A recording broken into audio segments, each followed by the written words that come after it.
Salut! On est tous coincés à la maison à cause du coronavirus. Pas besoin de faire une grosse intro. Voici ma petite séquence pour te délier les jambes.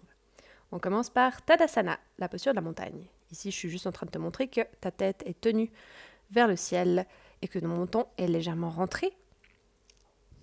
Tu gardes tes paumes vers l'avant, tu descends tes épaules, tu contractes tes fessiers, non pas tes fessiers, tu contractes tes cuisses et ton bas-ventre et tu te laisses dans cette posture très anatomique, très jolie à regarder.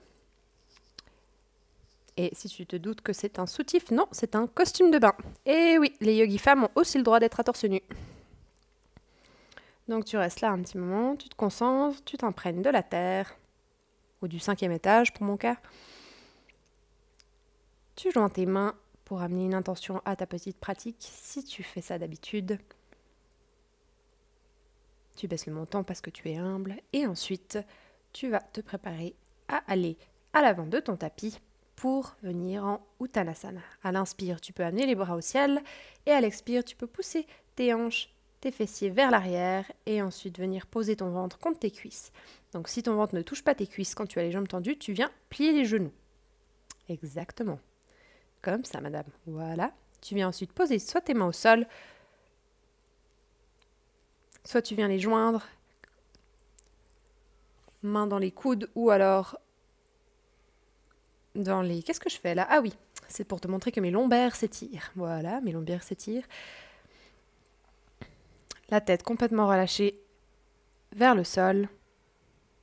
Et si tu as envie de te balancer un petit peu, de promener ton ventre d'une cuisse à l'autre, tu peux, mais tu plies toujours bien les genoux si ton ventre ne touche pas tes cuisses.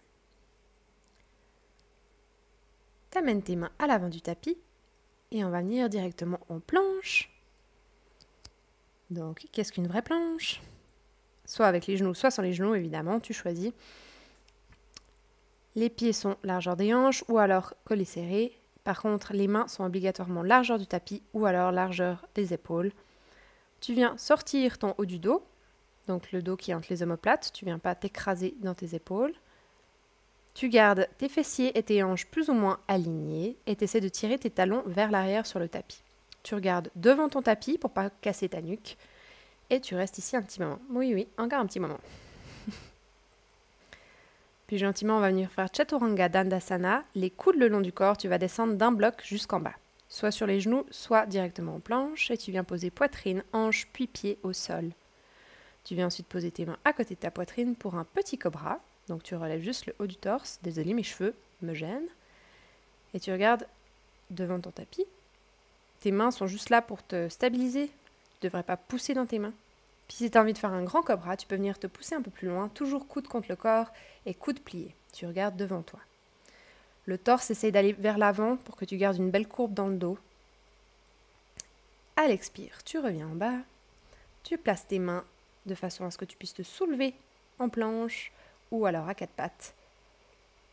Et tu vas te retrouver Balasana. Tu ouvres tes genoux largeur du tapis ou largeur de la couette ou largeur de ce que tu veux, suivant où tu es en ce moment.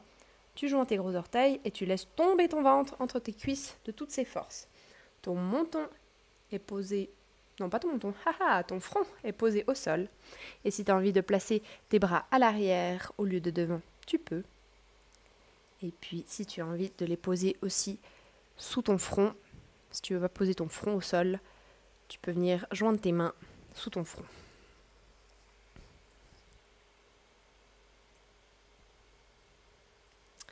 Tu te laisses porter dans cette posture.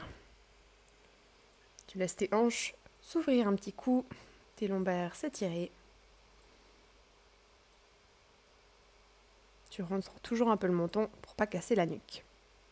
Puis on va venir gentiment Adho Mukha Svanasana, le chien tête en bas. Tu amènes tes mains à l'avant du tapis, tu croches tes orteils et tu pousses tes fessiers vers le ciel, dans un espèce de triangle, qui n'est pas un triangle, mais pied largeur des hanches, main largeur des épaules, tu pousses tes fessiers au sol comme si quelqu'un était en train de te porter par les hanches en fait. Et une fois que tes hanches sont bien dirigées vers le sol, tu vas rentrer exactement là où je te montre tes basses côtes donc, et un petit peu tes abdos, juste pour garder de la droiture dans le milieu du dos. Tes épaules sont loin des oreilles, tu laisses tomber ta tête au sol. Et si tu arrives, tu diriges tes talons complètement au sol Si cette posture est trop compliquée avec les jambes tendues, tu peux évidemment garder les genoux fléchis.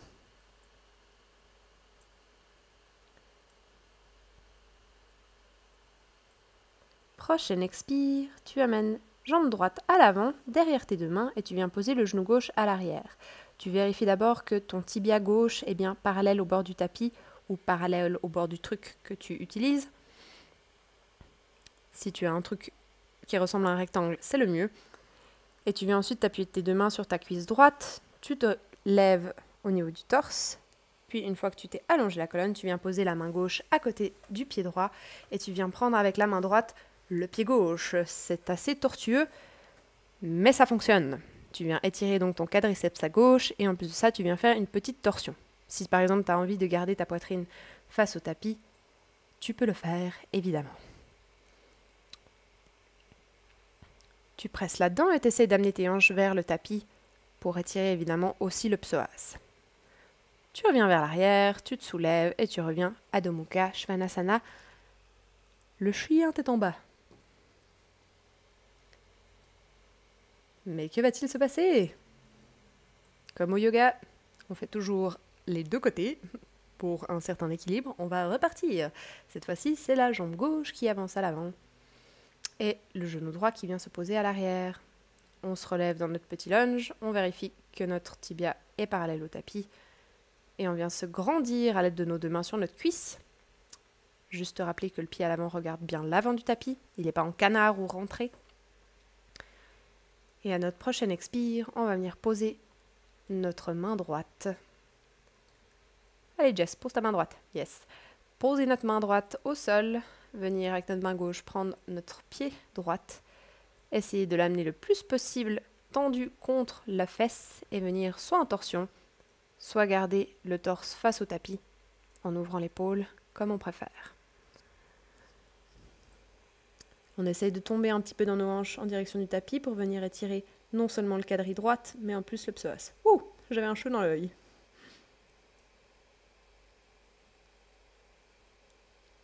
Sublime. Tu viens poser les deux mains au sol. Tu essaies de reculer. Ah non, d'abord je te montre que tu aurais pu mettre ton tapis comme ça ou ta couverture pour augmenter l'épaisseur du tapis pour ton genou. Mais c'est bien de le montrer maintenant, Jess. Très très bien. Et tu reviens à Adho Mukha et tu ne fais surtout pas ce que je viens de faire, c'est-à-dire se craquer le dos parce que tu as envie de te craquer le dos comme un chat. Non, non, non, tu restes droit. On amène à nouveau jambe droite à l'avant et cette fois-ci on va rester dans un grand lunge, ça veut dire qu'on ne va pas poser le genou. Mais si tu as besoin de poser le genou, tu le fais. Tu vérifies que ton talon est vers l'extérieur pour ne pas voir tes orteils. C'est comme ça que tu sais que tes deux fémurs sont bien alignés dans tes hanches. Tu rentres tes basses côtes, un petit peu ton ventre, et puis tu amènes tes bras de guerrier 1, c'est-à-dire bras tendus, parallèles, paumes qui se regardent. Tu descends les épaules, et puis tu amènes le petit mouvement de ciseaux, c'est-à-dire que tu essaies d'amener cette hanche gauche le plus vers l'avant possible pour que les deux hanches soient au même niveau sur le tapis. Et si tu as envie d'aller un peu plus bas, eh ben, tu vas un peu plus bas, tu fais juste attention à ce que ton genou droit ne dépasse pas ta cheville droite. Gentiment, on vient poser le talon à l'arrière.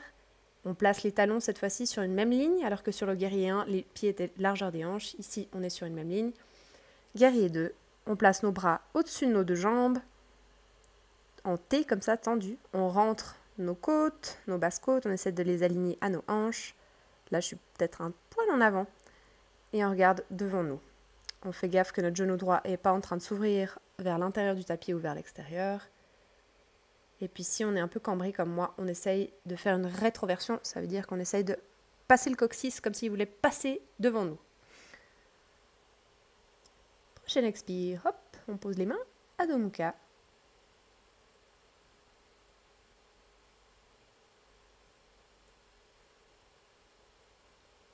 On prend son temps à Adho Mukha, on vérifie que nos hanches vont vers le ciel, qu'on a rentré nos côtes. Et à l'expire, hop, pied gauche à l'avant, grand lunge, vérification qu'on ne voit pas nos orteils à l'arrière, on pousse le talon vers l'extérieur si c'est le cas. On place ensuite nos bras de guerrier 1, on descend les épaules, bras tendus. On rentre les basses côtes, le ventre. Et si on a envie, on va un peu plus bas, sans jamais dépasser la cheville gauche avec le genou. Ensuite, on peut aller plus bas si on a envie. On amène ensuite notre talon droite au tapis. Les deux talons sont sur une même ligne. On amène nos bras au-dessus de nos jambes. C'est une posture en 2D, donc on essaie de tout être en 2D, c'est-à-dire comme si on était entre deux murs et qu'on essaie de se glisser vaillamment. On sort notre genou gauche qui a tendance à vouloir rentrer. Et si on est cambré, un peu comme moi, on vient faire une rétroversion. Ça veut dire qu'on pousse les fesses vers le bas et on rentre le ventre. On regarde au-dessus de notre main gauche. On est toujours pendu par la couette au niveau du sommet du crâne. Expire, on amène les deux mains au sol et on se retrouve dans notre planche. Pour venir jusqu'en bas, compléter notre vinyasa, revenir dans un petit ou un grand cobra comme on l'a fait au début. Puis ensuite, revenir d'abord par le Adho Mukha pour ensuite faire des petits pas jusqu'à l'avant. Si on a envie de rester ici à nouveau dans Uttanasana, la pince, un petit moment, on peut. Sinon, on vient s'asseoir sur un faux tabouret avec le dos droit et on se remonte jusqu'en haut. Tadasana. Yeah!